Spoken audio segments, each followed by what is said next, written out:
Hand on the wheel, got my pistons pumping, all 800 horses running. Oh baby, 125 in the middle of the night, got pistons pumping, all 800 horses running. Oh baby, 125 in the middle of the night.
Hey, hola a todos, yo soy Marco y aquí estamos con una nueva comparativa de sonido, esta vez entre los Hidizs MP143 Salt y los KZ Zs10 Pro 2.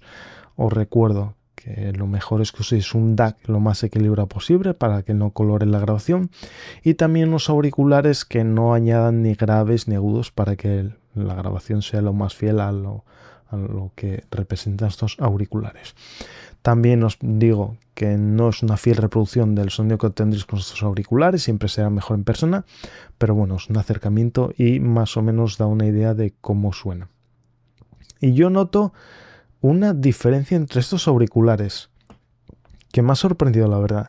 Los KZ, los Zs10 Pro 2, son más nítidos que los Hidizs MP143 Salt. Ya me parecían nítidos los Hidizs, pero los KZ son más nítidos aún. También otra gran diferencia es los agudos. Los KZ son más marcados. Los Hidizs los tienen, digamos, mejor controlados. De todas formas, también los Hidizs, los graves son más presentes. No son basshead ni son graves muy retumbantes, pero sí que tienen presencia. Y en los KZ son más planos, por lo que los KZ son auriculares en general más planos, también más nítidos, pero los Hidizs le añaden un punto de graves que te hace disfrutar un poco más de la música y agudos un poquito más controlados. O sea que monitorizar KZ y disfrutar de música los Hidizs, que son planares magnéticos, por cierto, bastante rápidos. Pues nada, ya me diréis vosotros las diferencias que habéis encontrado, si habéis encontrado alguna y cuál os ha gustado más. A mí, bueno, depende de para qué. Monitorizar KZ, escuchar música, los Hidizs. Bueno, pues nada, que espero que os haya gustado el vídeo y si es así, nos vemos en próximos. ¡Adiós!